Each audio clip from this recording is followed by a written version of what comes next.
Hi, Nicholas.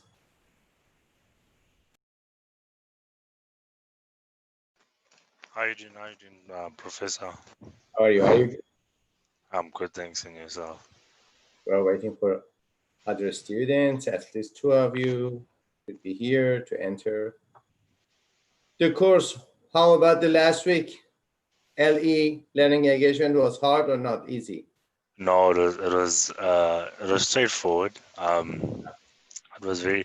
I actually kicked myself with the quiz. I got 4 or 5. I couldn't figure out one of. I can't remember which one I couldn't figure out.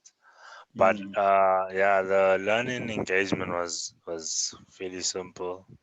Yeah, The quiz was also quite easy. It's literally what you covered last week. yeah, yeah. The quiz. I think I'm gonna take the quiz actually after this. It's while it's still fresh in my head. I Mm-hmm. think it'll be better that way. Cause Yes, what you can do happened? it. Legally, Cause you should do as a hybrid student. You usually legally you should do it in the time of the class, but regularly the students can do it until the end of the Saturday, Sunday night next week. oh okay, no Problem. okay, Okay. that's interesting. The thing is, the only issue is because I'm all the way in South Africa right now, so like the Mm-hmm. time zone. So like after like this call, I go straight to bed because it's late this side. Yeah. Yeah, What so time is it now? now it's 8 o'clock, 8 p.m. 8 p.m. Oh, so good. So Which we end country are you from? South Africa, South Africa. Which city?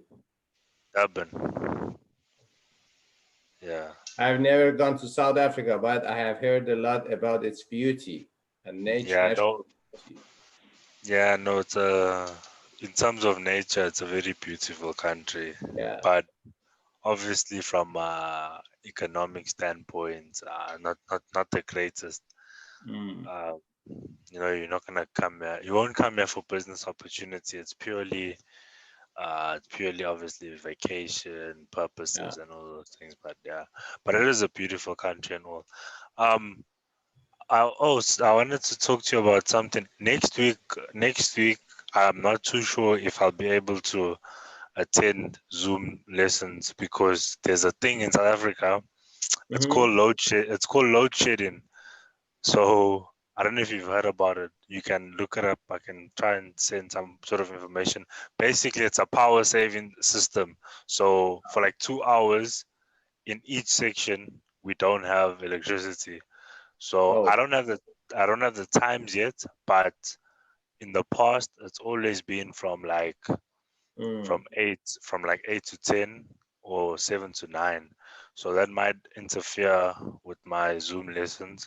But I'll confirm with you. I'll email you, Professor, Yeah. and try and get you a schedule and like yeah to see how it's gonna be. So we should talk to other students and maybe to Rupali and Marcelo as the Zoom manager of the university. You can send an email to them that Yes, say sometimes you can watch the if they accept. I can accept also that you watch the Zoom meeting after the ending the class with present with the present, but you should cancel your hybrid class and transform to the online class instead of hybrid class. yeah. But no I was problem. because I don't know how like because I saw I have 2 classes this month and both classes I'm a hybrid student. So how do I transfer to an online student? You should send an email to the university to Marcelo, and Marcelo. yeah, Yes. Marcelo is the department. Also, everybody, Rupali, Marcelo, people who are engaged with the educational problems of the students, and talk to Yes. them that I have some problems in the same day, and also from because of electricity. I don't know Yes. what is the ordinary procedure to solve this problem, but I know they should have some uh, solving Solution. for it. Yeah, Yeah. solution. Okay, no problem. Yeah. No problem. Okay, let's go to this week topic. And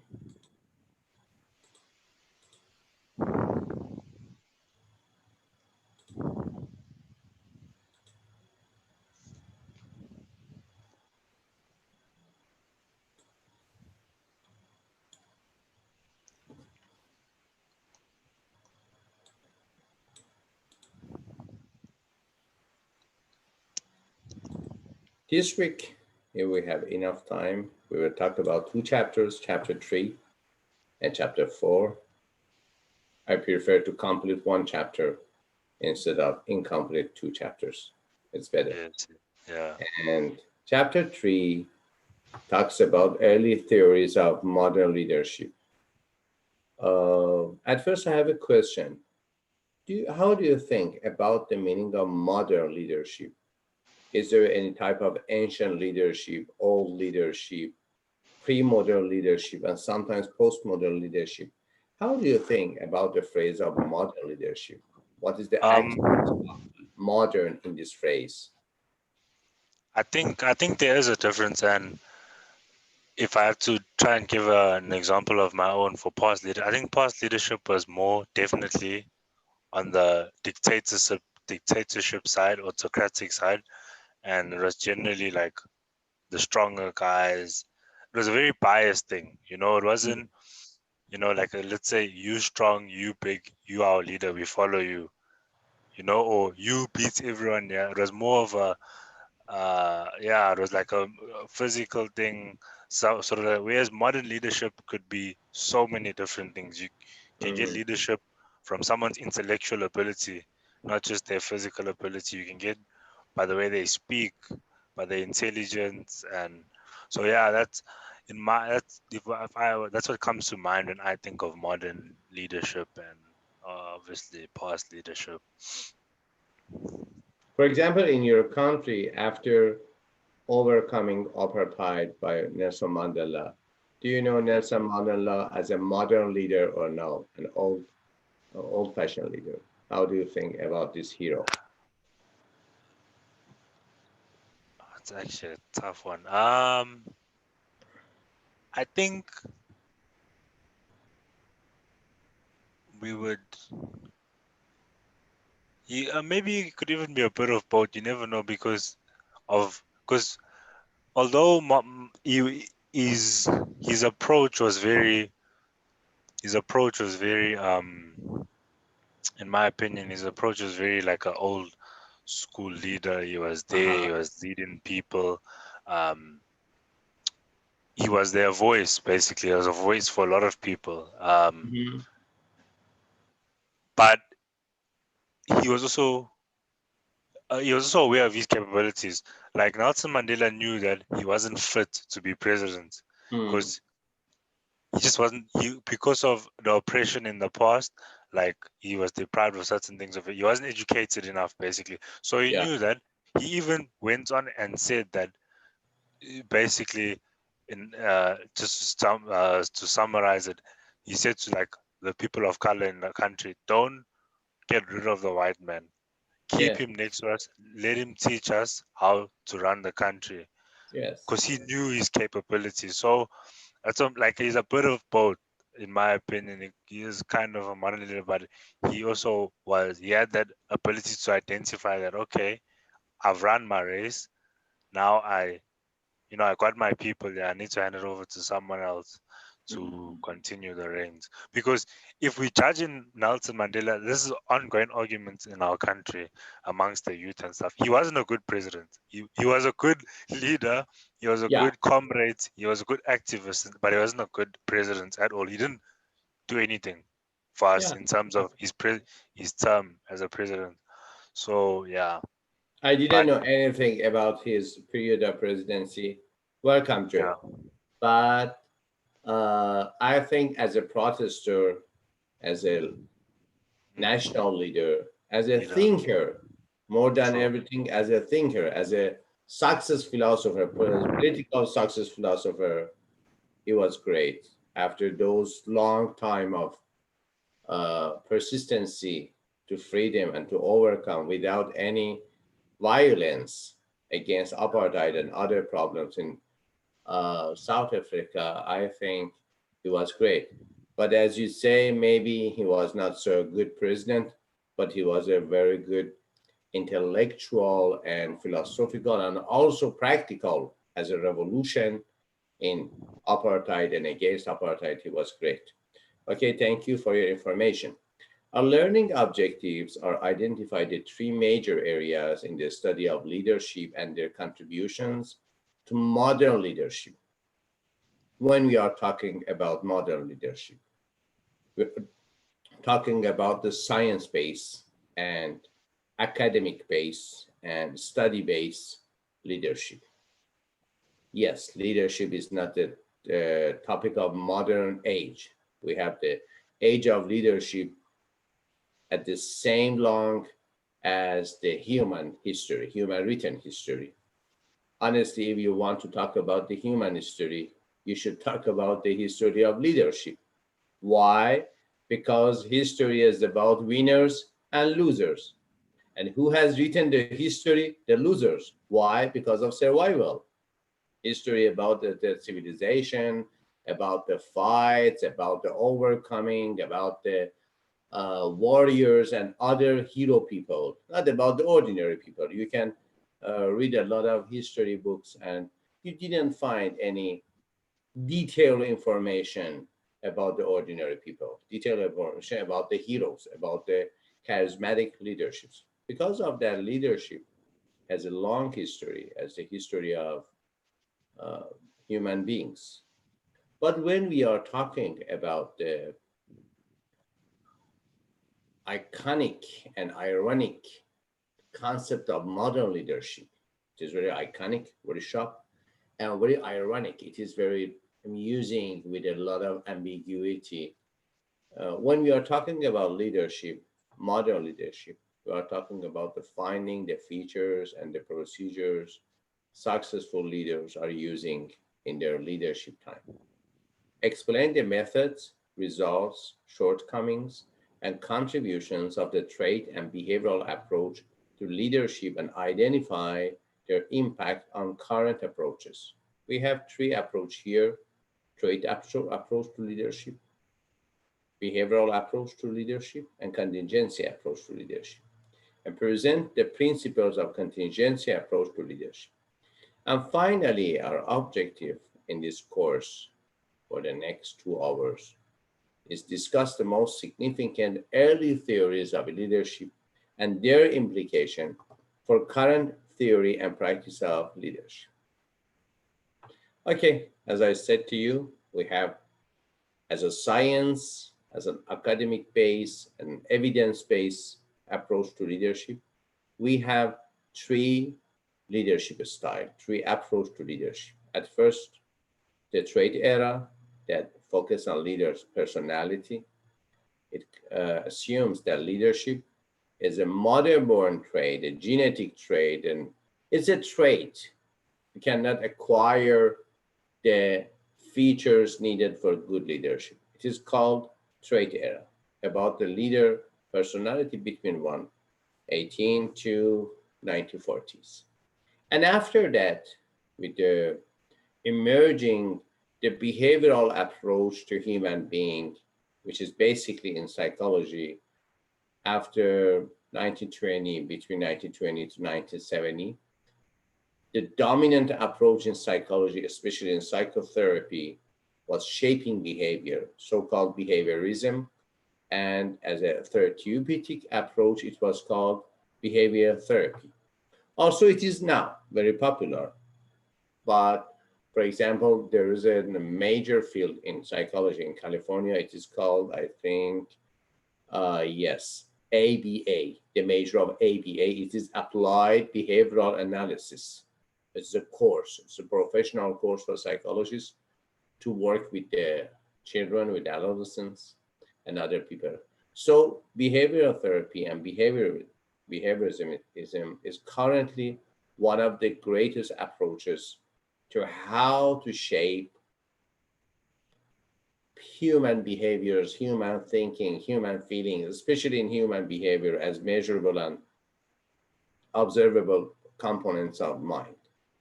But in that time, 90-40, 90-20 to 90-70. It was dominant approach. If you talk about, for example, perception, they didn't accept that perception is a valid component of the mind. Behavioristic people, behavioristic scientists didn't accept, for example, perception or your feeling or your love or your anger.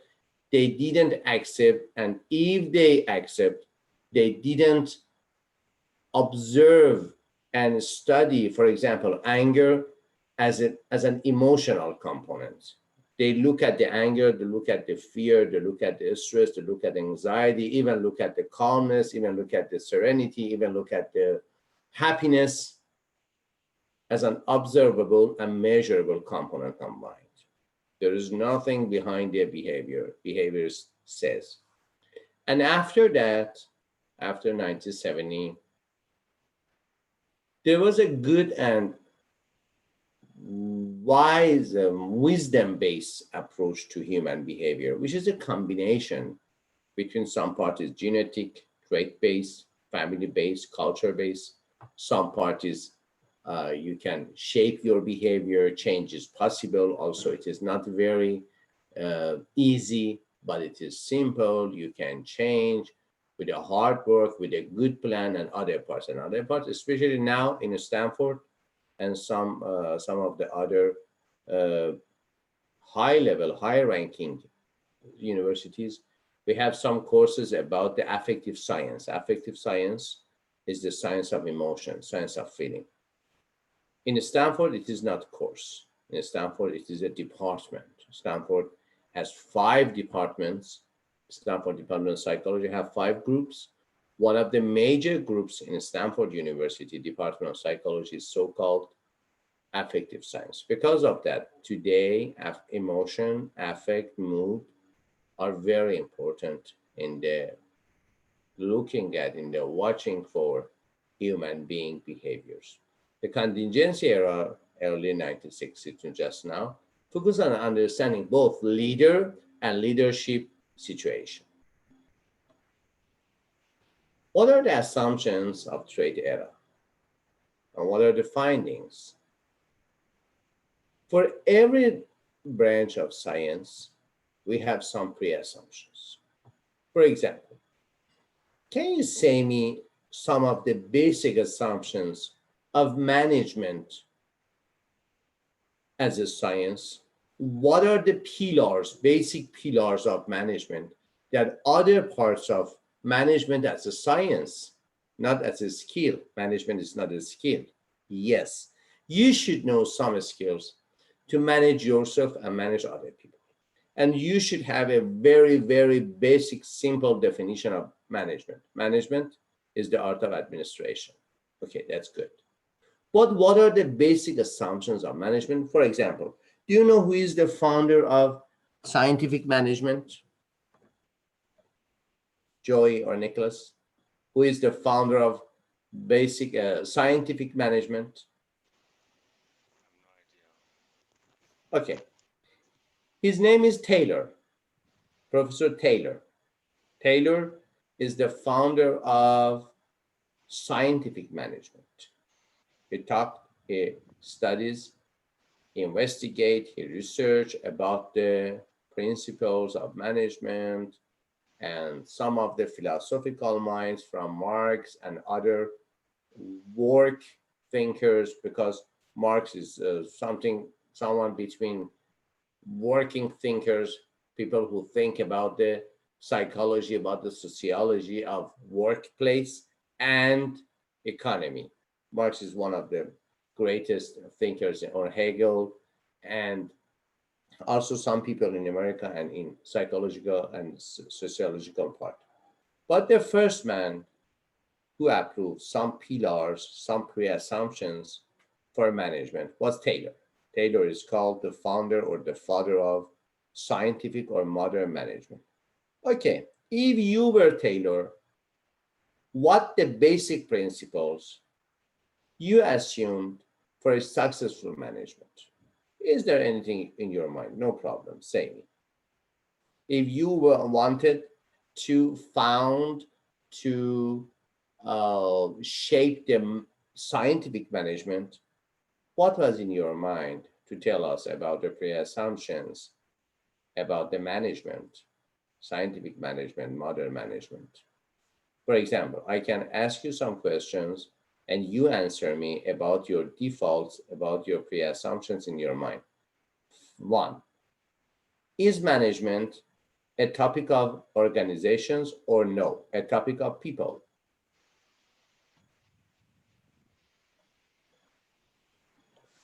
Is management about the organization or not, about the employees?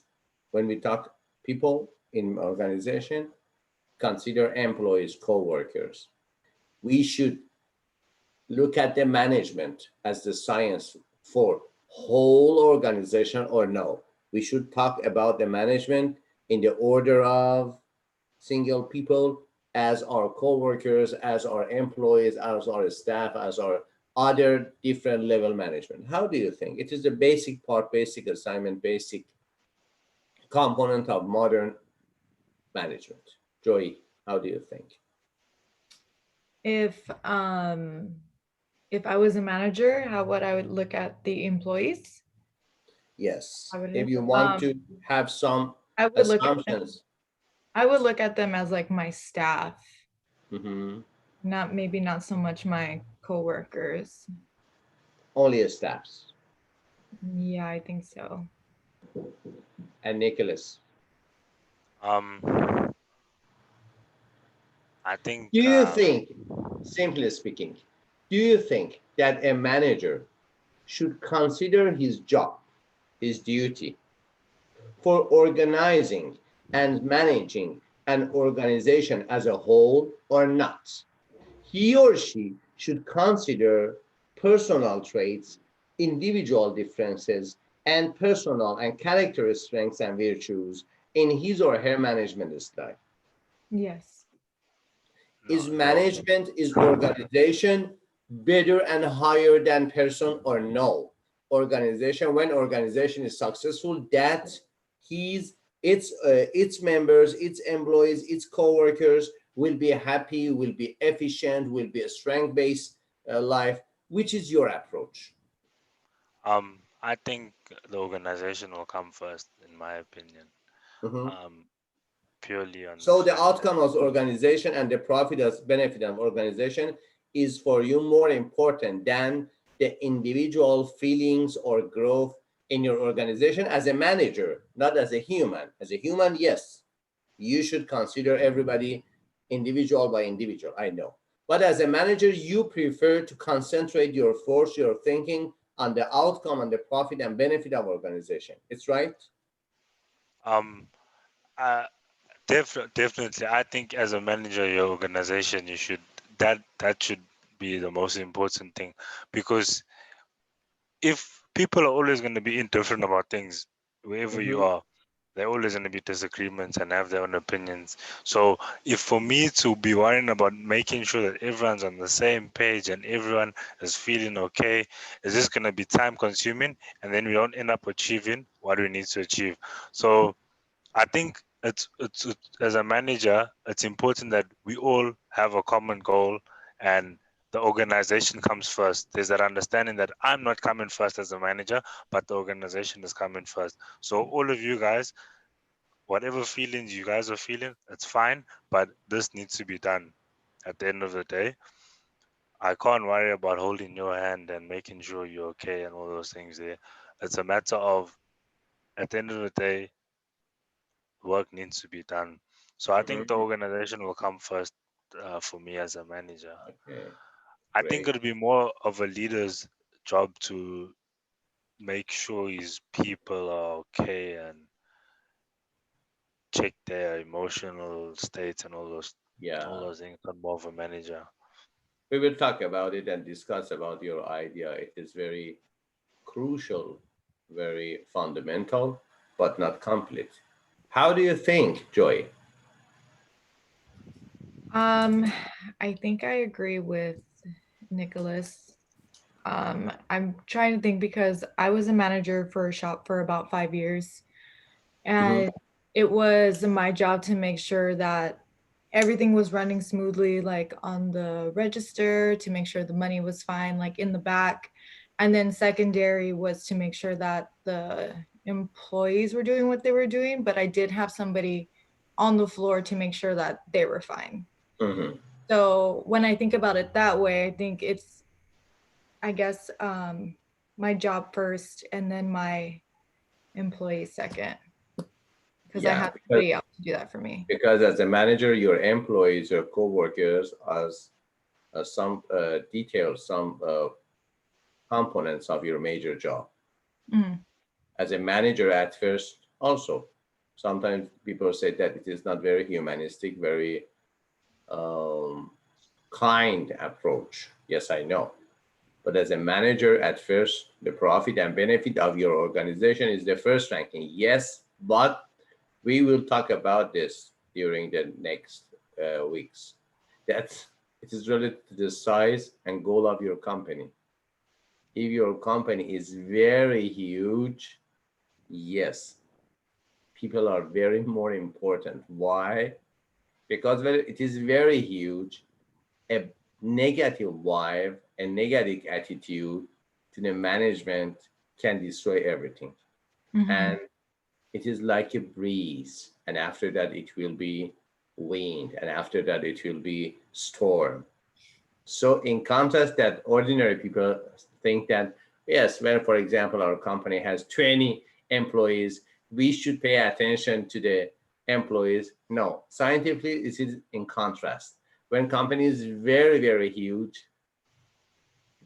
general managers, mid-level managers, and down-level managers, lower level management managers should pay attention to the feeling of individuals. Why? Only one single negative emotion can go to the other people and Mhm. it freeze, and after that the wind down process, and after that destroy some benefit and profits. I ask this question not for only the scientific or personal views about this problem. I ask that you should know how we are thinking and how we are gathering information, in what conceptual frame we are thinking about management and business as a science. Everything starts with questioning in every aspect of life.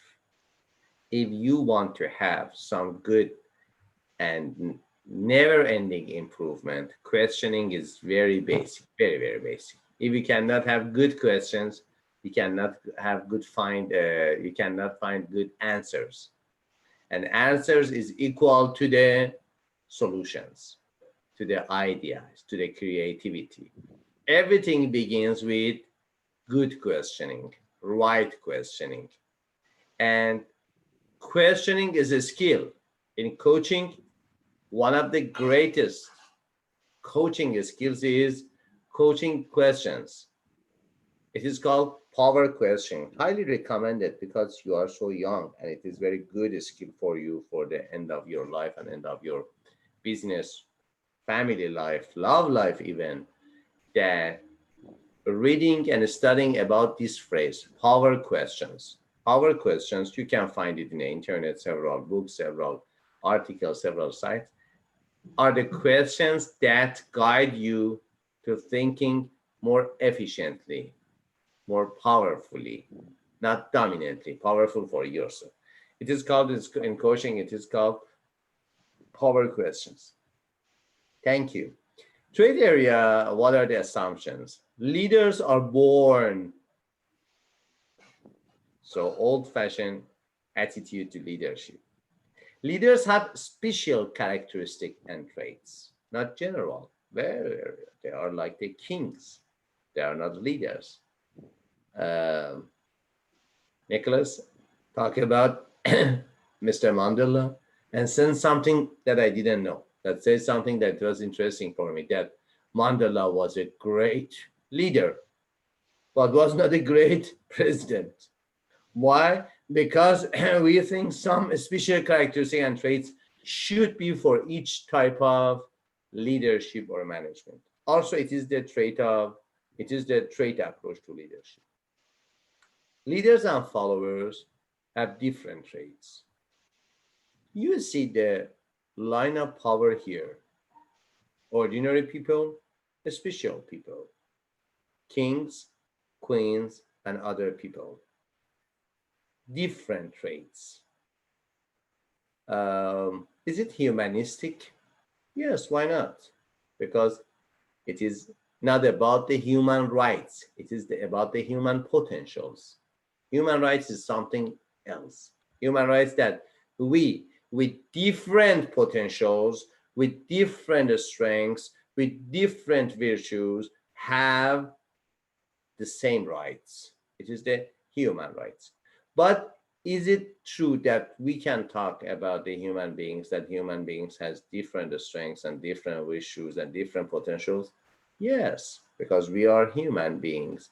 And one of the major and the crucial and basic parts of the psychology is talking about individual differences. It is very important as a manager that you should know and you should study and you should have good instruments, good skill training about the diagnosing, assessing, gathering information about the individual differences. Why? Because I think after entering the MBA, we will have some courses about the job matching protocols and job matching applications in CalMU, California Miramar University. It is very new for MBA and DBA students that we are designing a course of job matching, psychological job matching, who is matched for which part of works or which part of the situation, organizational situations.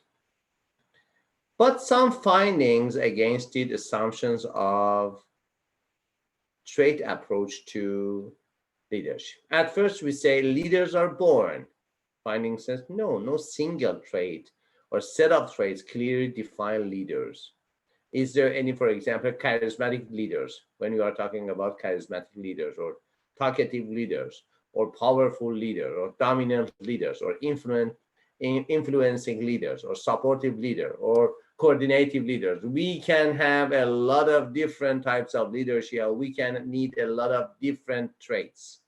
So no single trait, no single set of traits is complementary for all aspects and all types of leadership.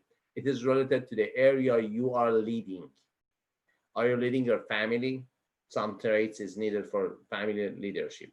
Are you leading your movement, mental movement, intellectual movement in your society? Are you about, for example, when we talk about the races, we have some good leaders, for example, Martin Luther King Jr. Yes, he's a great leader. Or we talk about Nelson Mandela. They are good leaders. They are great leaders. But in other aspects of life, maybe good leaders, maybe not. Because each area, each aspect of leadership needs its specific trait. But it is not about a specific trait for mother-born traits. You can acquire, you can learn the traits. And the other one is leaders have a special characteristic and trait. Traits play a minimal role. Good news. Traits play a minimal role. Scientific finding, journal articles, evidence-based findings say us that, good news, traits play a minimal role. What does it mean? It means that leadership is a skill, and the unit and the job and the foundation of a skill is training. We have skills, but we can train the skills. It is called skill training. So it's very hopeful news for us. Everybody can be a leader. Theoretically, yes. It is related to the skills and practice and feedback and improvement. Some part is very, very minimal part is about your traits, honestly. How we can improve it? We have a lot of good leaders with changing in past. What does it mean? They didn't have any skill about leadership. They were not good leaders. Their father, their mother, their family history was not about leadership. And even at the first years and first stages of their life, they were not leaders. But after acquiring, after learning, after practicing, after progressing, and after feedback, their skills about leaders, yes, now they are good and efficient and important leaders in our society, in our families, in our communities, in our business and management and other parts and other aspects of life. So traits play a minimal role in leadership. And the third assumption about trait approach leadership says that leaders and followers have different traits. Traits are not the dominant factor in leadership. When you say minimal trait, yes, as individuals, we have individual differences. It is not related only to the leadership, to the management, to the business. We have a vast variety of genetic founds. A lot of genes are in our body, in our cells. Yes. So we have individual differences. Yes. Genetic scientists says us that we are unique. It doesn't mean that we are very significant, we are very important, sense of importance, exaggeration about ourselves. No, it says that I am unique because the fund of genetics inside my cells is unique from every other being, not every other even human being, in with everybody, every other being all around the world. Genetic sciences says that all. So we have some specific individual differences, but these differences not important for becoming a leader at the basic, because when you think that family history and mother-born traits and your traits, something different between features and traits. Traits are naturalistic. Features can acquired, can be learned. Features are something different, like characteristic, or something different from traits. Traits are related to your personality, to your natural born features are called traits. When you think that leaders, for being a leader, you should have some specific genetic, cultural, social, and other aspects, spiritual sometimes, spiritual features for being a leader, it is very hopeless. Why? Because if you don't have just now these traits, you will not become a leader. But it's a lie. Yes, it is true that you don't have these traits now, but you can acquire them, you can learn them, you can practice them, and after sometimes persistence is very important. Procrastination, if you cannot stop your procrastination, you should destroy every aspect of your life, every aspect. So persistency, in opposite of procrastination, perseverance is very important. Any idea? Is there anybody in oppositional point that think, no, professor, leadership is very, very traitful? No, you are hopeful about trait? Joey, Nicholas? We are only 3 persons here. Okay. Nicholas, do you want to say anything? I'm thinking about it. I'm thinking about it. In my experiences, okay, in my experiences, I think leadership is more. I think it's traitful. I really do think it's something. Why? Why do you think? Personally, because it's firstly, it's not easy to lead people. Yeah. It takes definitely, in my opinion, in all aspects, in terms, especially if we're gonna talk about Nicholas, success. easy Yes. leadership, yes, it is trait-based. Easy leadership. Easy leadership. I talk about learning, I talk about practice, I talk about perseverance, I talk about feedback, I talk about the skill training. These are not easy. Yes, easy leadership is trait-based. Yes. I am a mother-born leader. Yes, it is easy. But it doesn't mean that if you don't have any trait for leadership, you cannot be a leader. Yes, you are right. If you are fundamentally naturalistic and has a leader character, yes, it is trait-based. Why? Because you don't have any skill training, any practice about the leadership, and you are a leader. You are right about the easy leadership. Family history, culture, everything helps you.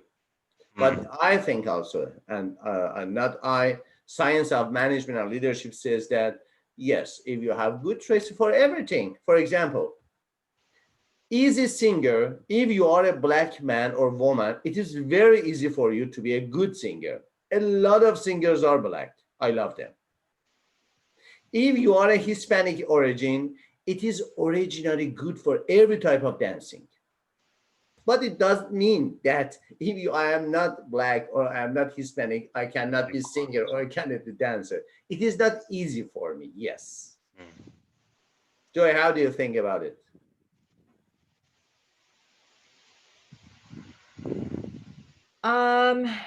No, yeah, I agree that you can learn to be a leader. And I do think there are some people that are just naturally born to be a leader, but um no, yeah, no, I agree with everything that you said, Professor. One part is important, that if you have some natural born traits for to be a leader, and after that, if you don't have any good environment to grow, to develop of these traits, you will not be a leader. It's a combination. In contingency model, we will talk about the combination. So in behavior era, thank you. In behavior era, we have some assumptions. One, behaviors rather than traits matter at first. It is observable, measurable, and learning. We can learn the behaviors. Two, behaviors are observable and measurable.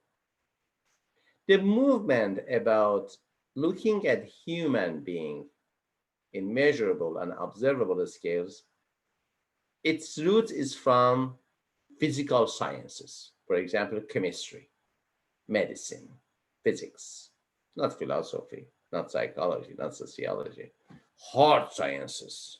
They have some good instruments for gathering information, providing some hypotheses and testing that hypothesis. It is okay. It will become a theory. It will become a natural law, a scientific law. If it is rejected, what are the next hypotheses? What are the next scientific assumptions? It is about hard sciences. We call them hard sciences. Psychology, sociology, management, business are soft sciences. We are so soft. Why? Because we are working with human beings.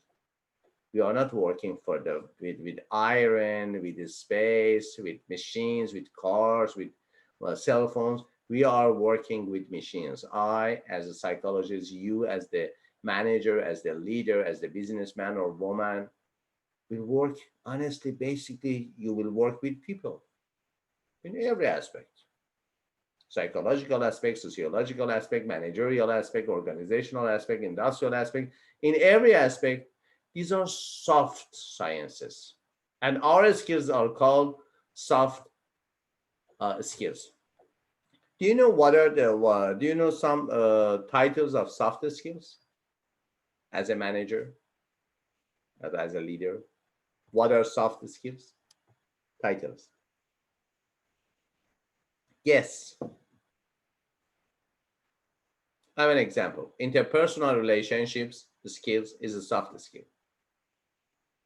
Interpersonal relationship skills is a soft skill.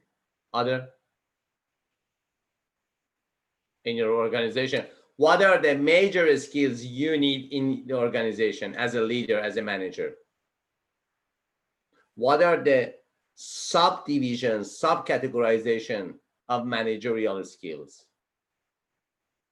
One of them we are practicing together. It is what we are doing now. Communicating. Thank you. Communication skills. It's very important. It is soft skills, but very important. Another one.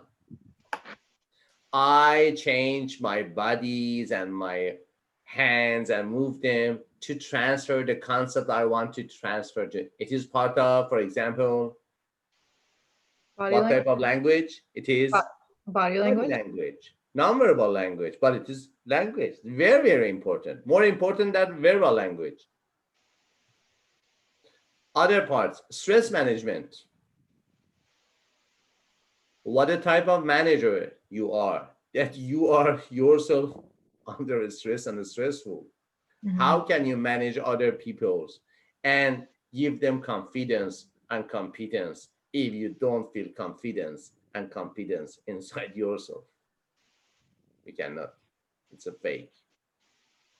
Anger management, more important than everything is time management.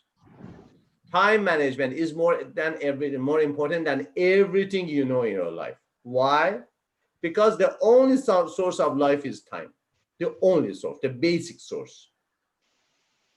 If you want to have a one word to all your life, you can call it time.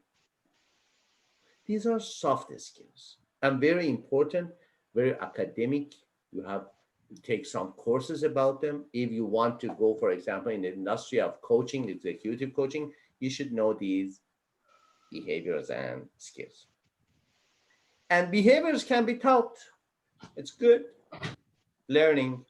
Finding says key behaviors are task structuring behaviors and relationships considerations behaviors. We will talk about this. Behaviors alone, said helpless and hopeless finding. Behaviors alone do not determine effective leaderships. What other components of leadership? Also traits, feelings, emotions, thinking, environment, culture, government, all are the components of leadership. So finding says we can learn behavioral leadership and leadership's behavioral, yes, but it's not enough. No clear findings as to which behavior are most effective. So expand theory, expand perspective to leadership. It's not clear exactly what features, what behaviors, what actions are very, very, very important. General people say that no, charisma, for example, Biden is not so charismatic, Trump is charismatic. Okay, it's a general speaking. It is not scientific. It is not from the an expert side. You will become expert if you will talk like general population in the field of management, in the field of leadership, why you are using your money for undergraduate and graduation. After ending your, for example, Bachelor of Science, you should have details, professional analysis about the, for example, leadership, about the manager. If you cannot do it, okay, you have wasted your time, money, and your age also.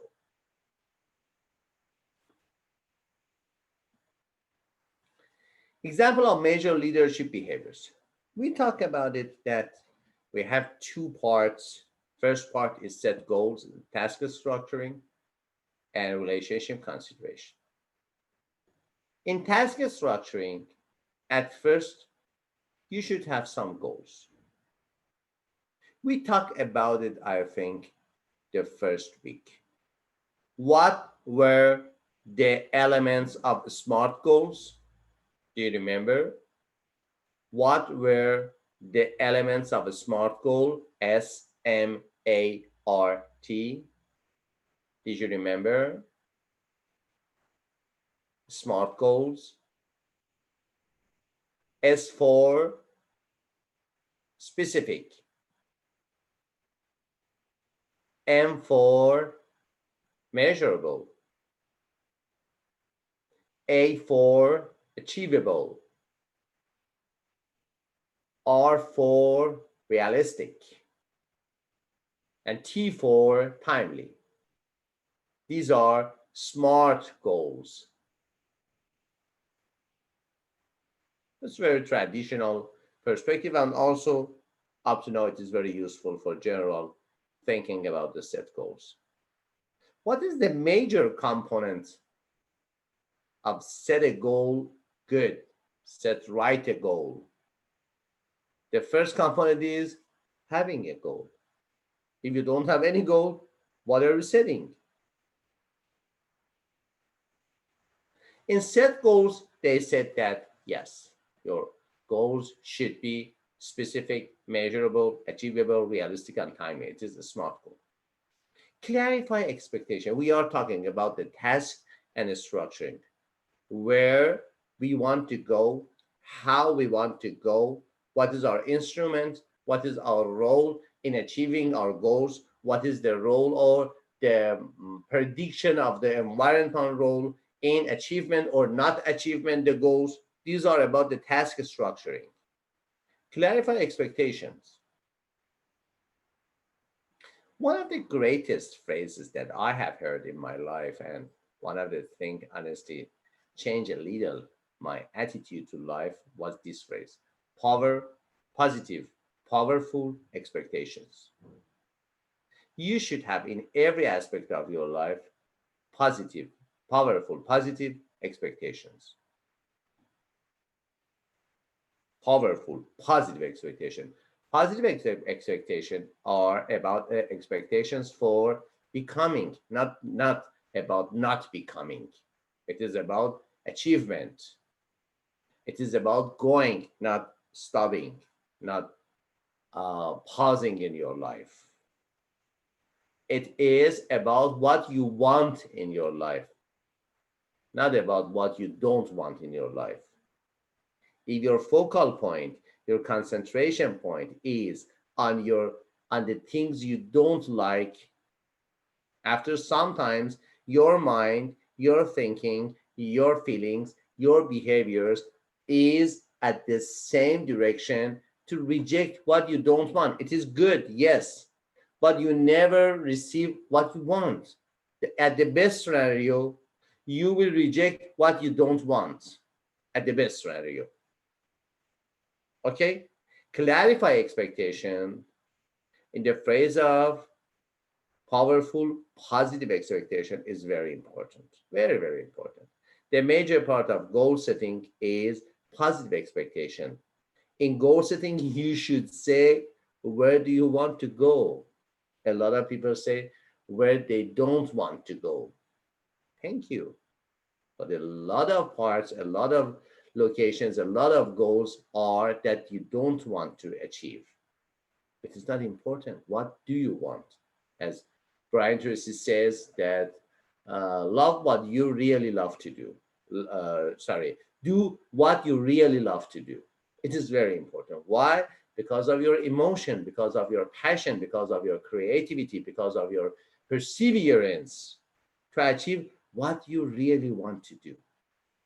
And set a schedule and timeline. It is very classical approach to task and structuring. Schedule and timelines, yes. Sometimes you have some huge workloads with a strict deadline and tight schedules, very, very tight schedules. But you should know about the timeline, about the planning, about the scheduling, your targets, and assign tasks. After that, yes, we have a good plan, a good design for achievement our goals. What are our tasks? It's a task list and doing and take action as soon as possible before your ideas or dreams dim. In the other parts, we are talking about the behaviors in the model of relationships and consideration. It is show empathy and understanding. Tasks and goals are not so important. People, co-workers, employees, other staffs are very important than task and goal. It is two approach. One approach is task oriented, result oriented. One approach is process oriented, which is in the opposition.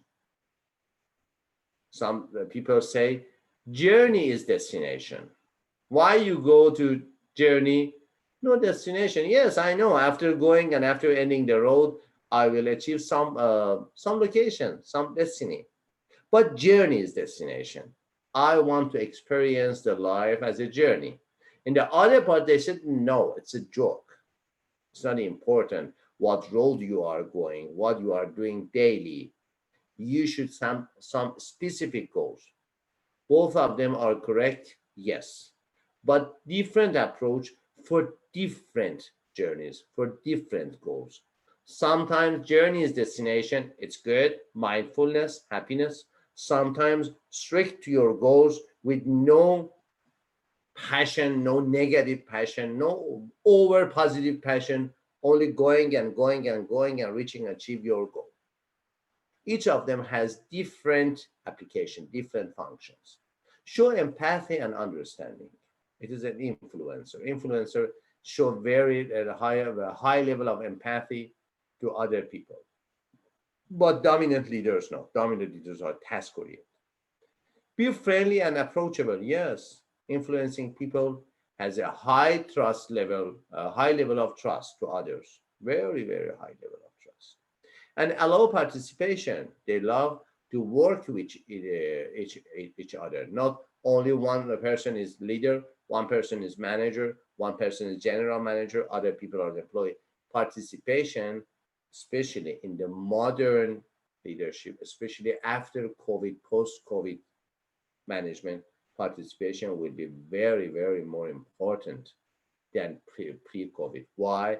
Because remote working will be very popular, and in remote working, there is no direct supervision over you. So you should supervise yourself, and you should have a good far distance remote working, cooperation, and participation with other people. So I think also that after COVID, in post-COVID management styles, we should have a good and a high level of participation, because a lot of companies has reached to this conclusion that yes, it's good.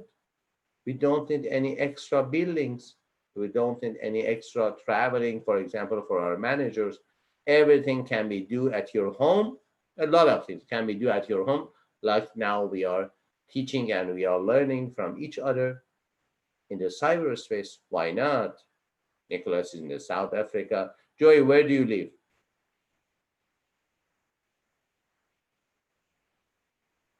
I live in Montebello.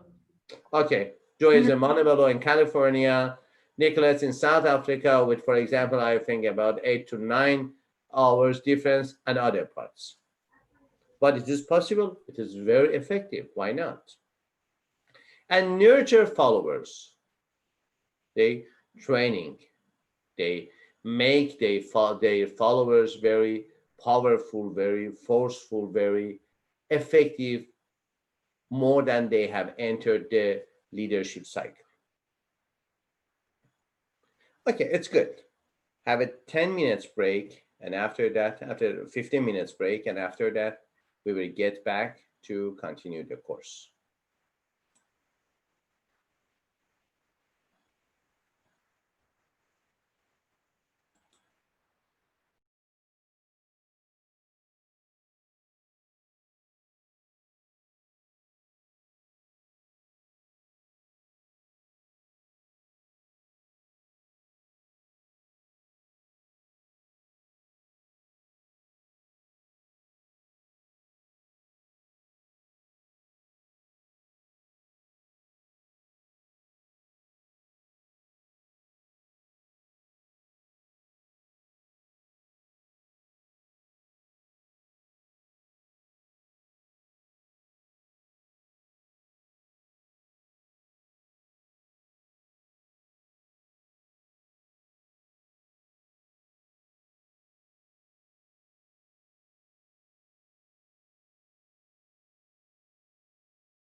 Welcome back.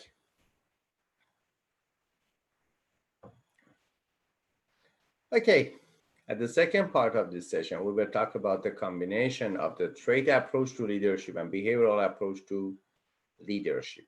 It is called contingency assumption and findings about the leadership or contingency assumption or approach to leadership.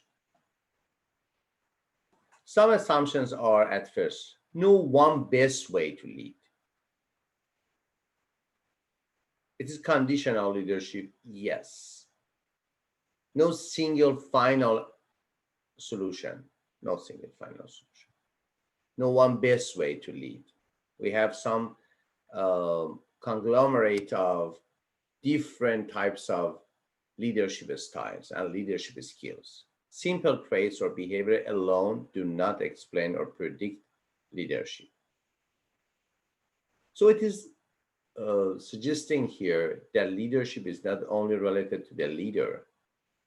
An outcome of leadership is related to the external part of leader, even only for leader. For example, environmental, economical, social, culture-based, and global sometimes, like these days in America election, you see that has a great impact on leadership style of other countries. It is not related to the leader of that country, or not, it is related only to that country. It is global impact of global changing. For example, global environmental changing, political changing. Sometimes it is pandemic changing, like here, like now. So simple traits or behaviors alone do not explain or predict leadership. Understanding both leader trait and behavior and situation is needed. What we are talking about is called situation. Leader trait, behavior, and situation. So in contingency model, in contingency approach to leadership, we are talking about the impact of situation on leadership outcomes and leadership style. Both leader trait and behavior and situation is needed. Personal and situational factors affect leadership effectiveness. How do you think about this situation? What does it mean in leadership? When we are talking about the traits of leader, yes. Behaviors of leader as a measurable and observable component of leadership, yes. I talk about the situations. What other situation do you think, specific in your town, in your country, in your family? What are the major situations that can affect the leadership style and leadership outcomes in your society, in your family, in your community, department, organization, even country? What does it mean, situation?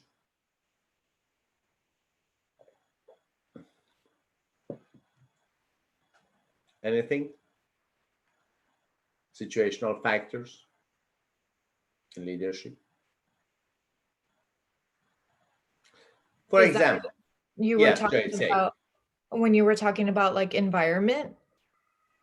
Is that kind of it is natural environment, political environment, governmental environment, cultural, all are environment. What do you mean of environment?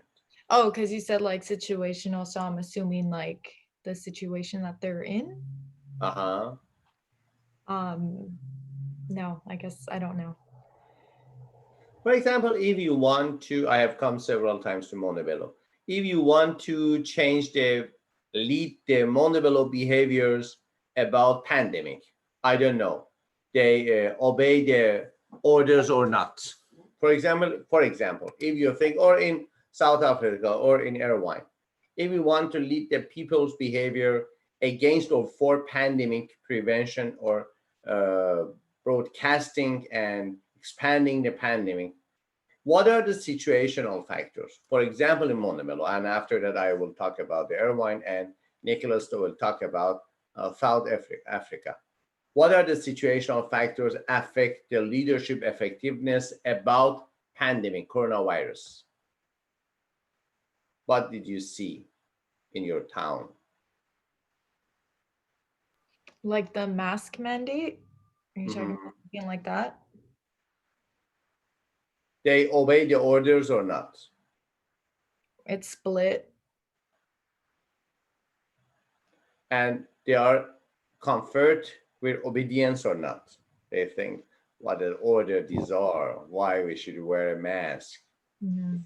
It's very luxury, it's not related about that. And after that, you see, for example, high rate of pandemic in, for example, in Los Angeles. Mhm. What are the situational? Do you think culture is a situational factor or not? Do you consider culture as a situational factor? Is situation I meaning think it means could that be. it is not permanent, temporary? Situation is temporary or not? It could be permanent. How do you think? For situations, I think that they can become permanent, but I don't think that they are. Oh,